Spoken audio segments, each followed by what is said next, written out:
Hello नमस्कार दोस्तों, मेरा नाम है कपिल और स्वागत है आप सभी का फॉर आपकी सक्सेस में। फ्रेंड्स, इस वीडियो में अभी हम लोग रसायन विज्ञान के 35 मोस्ट इंपोर्टेंट क्वेश्चंस को देखने वाले हैं। ये वो क्वेश्चंस हैं जो एग्जाम में बार बार पूछे जाते हैं या फिर आने वाले एग्जाम्स में पूछे जा सकते हैं। तो इसलिए आप इस वीडियो को अंत तक जरूर देखिएगा और इन्हें याद कर लीजिएगा, ठीक है। आप इस वीडियो का फ्री पीडीएफ फाइल भी डाउनलोड कर सकते हैं, जिसका लिंक इस वीडियो के डिस्क्रिप्शन बॉक्स में दिया हुआ है, या तो फिर आप मेरा टेलीग्राम ग्रुप ज्वाइन करके वहां से भी फ्री में आसानी से इसका पीडीएफ फाइल डाउनलोड कर सकते हैं। टेलीग्राम ग्रुप ज्वाइन करने का लिंक भी इसी वीडियो के डिस्क्रिप्शन बॉक्स में दिया हुआ है। ओके, तो चलिए अब क्वेश्चन की ओर बढ़ते हैं। और पहला क्वेश्चन है, पदार्थ का परमाणु सिद्धांत किसने प्रतिपादित किया? तो इसका आंसर क्या होगा? जॉन डाल्टन, ठीक है। पदार्थ का परमाणु सिद्धांत जॉन डाल्टन ने प्रतिपादित किया था। अगला प्रश्न है, रेडियोधर्मिता की खोज किसने की थी? तो रेडियोधर्मिता की खोज हेनरी बेकुरल ने की थी। रेडियोधर्मिता का यूनिट क्या है, इसका मात्रक क्या है? क्यूरी है, ठीक है। अगला प्रश्न है, नाभिकीय संयंत्रों में ग्रेफाइट का उपयोग किया जाता है, किस रूप में किया जाता है? तो विमंदक के रूप में किया जाता है। अगला प्रश्न है, हाइड्रोजन बम विकसित किया गया था, किसके द्वारा किया गया था? एडवर्ड टेलर के द्वारा किया गया था। हाइड्रोजन बम एडवर्ड टेलर के द्वारा विकसित किया गया था। अच्छा, परमाणु बम का विकास किसने किया था? तो परमाणु बम का विकास जे रॉबर्ट ओपनहीमर के द्वारा किया गया था। परमाणु बम का विकास इन्हीं के निर्देशन में अमेरिका के द मैनहट्टन के तहत द्वितीय विश्व युद्ध के दौरान किया गया था। अगला प्रश्न है, हाइड्रोजन बम किस सिद्धांत पर कार्य करता है? तो हाइड्रोजन बम अनियंत्रित नाभिकीय संलयन अभिक्रिया के सिद्धांत पर कार्य करता है। और जो परमाणु बम होता है वह किस सिद्धांत पर कार्य करता है? तो वह कार्य करता है अनियंत्रित नाभिकीय विखंडन अभिक्रिया के सिद्धांत पर, ठीक है। अगला प्रश्न है, नाभिकीय रिएक्टरों में विमंदक और प्रशीतक दोनों की तरह प्रयुक्त होने वाला पदार्थ है, तो वह कौन सा पदार्थ है? तो वह है भारी जल, ठीक है। इसका प्रयोग, भारी जल का प्रयोग जो है नाभिकीय रिएक्टरों में विमंदक और प्रशीतक दोनों की तरह किया जाता है। भारी जल का रासायनिक सूत्र क्या है? तो इसका रासायनिक सूत्र है D2O, ठीक है, D2O। और इसका रासायनिक नाम क्या है? ड्यूटोरियम ऑक्साइड नाम है इसका रासायनिक नाम। अगला प्रश्न है, निम्नांकित में से कौन हाइड्रोजन का समस्थानिक नहीं है? तो हाइड्रोजन का समस्थानिक आइसोटॉप यहाँ में से इनमें से कौन सा नहीं है? देखिए, हाइड्रोजन के 3 समस्थानिक ज्ञात हैं, प्रोटियम, ड्यूटीरियम और ट्राइटियम, ठीक है। यहाँ पे ट्रेंसियम जो है यह हाइड्रोजन का समस्थानिक नहीं है, तो इसका राइट आंसर है ऑप्शन डी, ट्रेंसियम। अगला प्रश्न है, रक्त का पीएच मान कितना होता है? तो रक्त का पीएच मान कितना होता है? 7.4 होता है। अगला प्रश्न है, किसी गैस को दबाने यानी संपीड़ित करने पर क्या होता है? तो किसी गैस को दबाने पर जो है दाब तथा तापमान दोनों बढ़ जाते हैं, ठीक है। किसी गैस को दबाने पर दाब तथा तापमान दोनों बढ़ते हैं। अगला प्रश्न है, परम शून्य ताप का मान कितना होता है? तो कितना होता है? -273 डिग्री सेल्सियस होता है। देखिए, किसी भी वस्तु का ताप अधिकतम कितना भी हो सकता है, ठीक है, इसकी कोई सीमा नहीं है, लेकिन उसका ताप -273 डिग्री सेल्सियस से कम नहीं हो सकता है। इसी को परम शून्य ताप कहते हैं। केल्विन पैमाने पर इसे 0 केल्विन लिखते हैं। अगला प्रश्न है, परम शून्य ताप यानी एब्सोल्यूट जीरो टेम्परेचर है, तो परम शून्य ताप जो है यह सैद्धांतिक रूप से न्यूनतम संभव तापमान है और इसका मान कितना होता है? -273 डिग्री सेल्सियस होता है, -273 डिग्री सेल्सियस, ठीक है। अगला प्रश्न है, निम्नलिखित में से कौन सा ईंधन न्यूनतम पर्यावरण प्रदूषण फैलाता है? तो इसका आंसर क्या हो जाएगा? हाइड्रोजन हो जाएगा। यह देखिए, केरोसिन, डीजल, कोयला, ठीक है, इन सभी के मुकाबले हाइड्रोजन सबसे कम पर्यावरण प्रदूषण फैलाता है। अगला प्रश्न है, बायोगैस संयंत्र से निष्कासित निम्नलिखित में से कौन सी गैस ईंधन गैस के रूप में उपयोग में आती है? तो बायोगैस यानी गोबर गैस से जो गैस निष्कासित होती है, निकलती है, जिसे ईंधन गैस के रूप में उपयोग किया जाता है, वह मीथेन गैस है, ठीक है, मीथेन गैस होती है वह। अगला प्रश्न है, और एक चीज और देखिए, मीथेन का रासायनिक सूत्र क्या है? तो इसका रासायनिक सूत्र है CH4, ठीक है, मीथेन का रासायनिक सूत्र है CH4।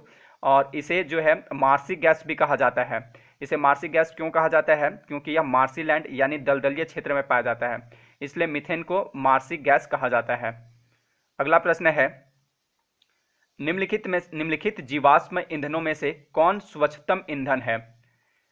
यहाँ ये सभी जितने भी हैं, कोयला, डीजल, पेट्रोल और प्राकृतिक गैस, ये सभी जीवाश्म ईंधन हैं और इनमें से सबसे स्वच्छतम ईंधन जो है वह कौन सा है? वह है प्राकृतिक गैस। अगला प्रश्न है, सबसे भारी धातु कौन सी है? तो दुनिया की सबसे भारी धातु है ऑस्मियम, इसका रासायनिक संकेत है OS। और देखिए सबसे हल्की धातु कौन सी है? तो वह है लिथियम। ठीक है, लिथियम है, इसका रासायनिक संकेत Li है। और इसका एटॉमिक नंबर कितना होता है? परमाणु संख्या लिथियम का, तो इसका परमाणु संख्या होता है 3। और ऑस्मियम का कितना होता है? तो ऑस्मियम का होता है 76। और सबसे हल्का तत्व कौन सा है? तो वह है हाइड्रोजन। ठीक है, हाइड्रोजन है। और हाइड्रोजन का परमाणु क्रमांक एटॉमिक नंबर कितना होता है? 1 होता है। अगला प्रश्न है, निम्न में से कौन सा तत्व सर्वाधिक विद्युत ऋणात्मक है? तो सर्वाधिक विद्युत ऋणात्मक तत्व कौन सा है? वह है फ्लोरीन। ठीक है, फ्लोरीन है और इसका रासायनिक संकेत होता है F। परमाणु क्रमांक कितना होता है इसका? 9 होता है। अगला प्रश्न है, सोडियम को किसमें डुबोकर रखा जाता है? तो सोडियम को जो है किरोसिन के तेल यानी मिट्टी के तेल में डुबोकर रखा जाता है।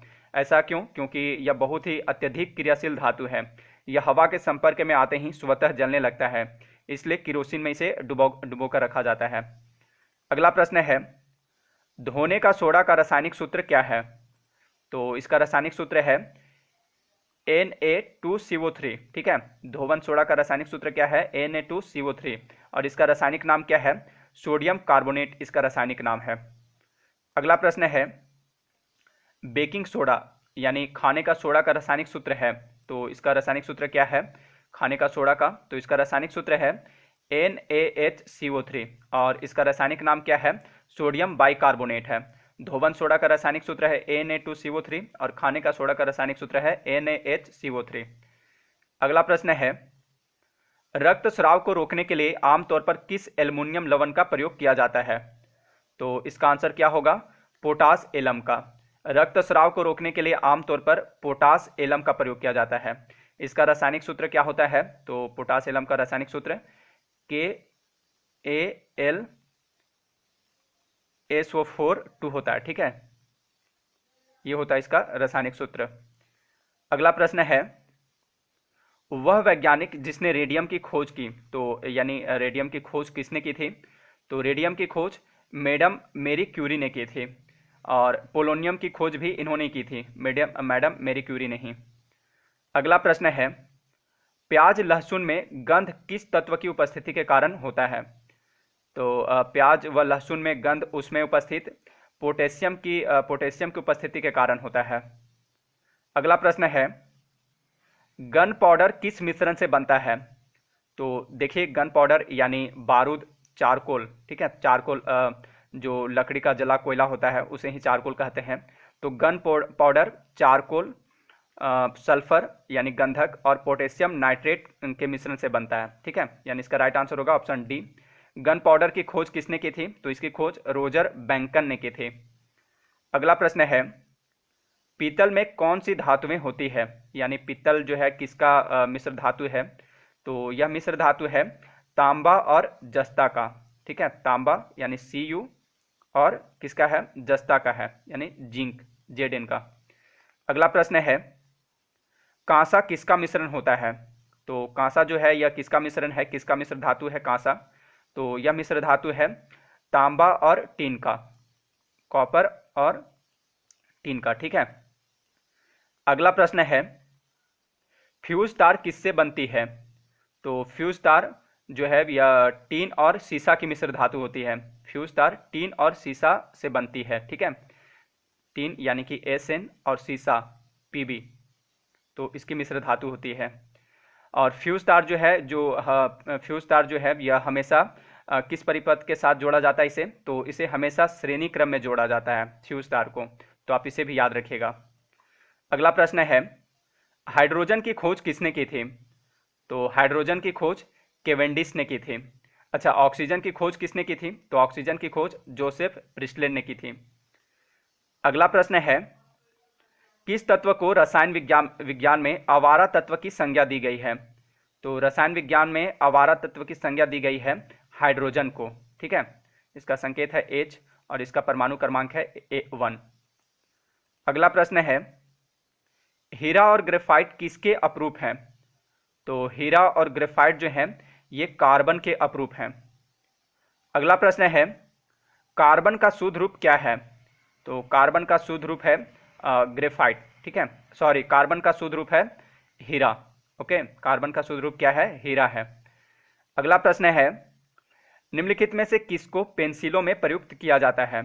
तो पेंसिल जिसे हम लोग लिखते हैं उसमें ग्रेफाइट का प्रयोग किया जाता है। कागज पर रगड़ने से यह उस पर काला निशान बना देता है, इसलिए इसको काला शीशा भी कहते हैं ग्रेफाइट को। अगला प्रश्न है, एक्वारजिया आयतन में 3:1 के अनुपात में निम्नलिखित में से किसका मिश्रण है? एक्वारजिया यानी अम्लराज किसका मिश्रण होता है? तो यह जो है यह सांद्र हाइड्रोक्लोरिक अम्ल HCl और सांद्र नाइट्रिक अम्ल यानी HNO3 का ताज़ा मिश्रण होता है। इसमें ये दोनों किस अनुपात में होते हैं? 3:1 के अनुपात में होते हैं। ठीक है, यह जो है एक्वारजिया यह सोना एवं प्लेटिनम को गलाने में समर्थ होता है, यानी यह सोना एवं प्लेटिनम को गला देता है। अगला प्रश्न है, मानव शरीर में सबसे अधिक मात्रा में कौन सा तत्व पाया जाता है? तो मानव शरीर में सबसे अधिक मात्रा में ऑक्सीजन पाया जाता है। अगला प्रश्न है, निम्नलिखित में से किसकी उपस्थिति के कारण पीतल का रंग हवा में फीका पड़ जाता है? तो इसका आंसर है हाइड्रोजन सल्फाइड की उपस्थिति के कारण। हाइड्रोजन सल्फाइड की उपस्थिति के कारण पीतल का रंग हवा में फीका पड़ जाता है। हाइड्रोजन सल्फाइड एक अकार्बनिक रासायनिक यौगिक है जिसका रासायनिक सूत्र क्या है? इसका रासायनिक सूत्र है H2S है। यह एक रंगहीन गैस है जिसकी गंध सड़े अंडे जैसी होती है। यह हवा से भारी है, बहुत विषैली, ज्वलनशील, विस्फोटक और संक्षारक है। अगला प्रश्न है और इस वीडियो का लास्ट क्वेश्चन, रसायनों का राजा किसे कहा जाता है? तो रसायनों का राजा यानी किंग ऑफ केमिकल्स किसे कहा जाता है?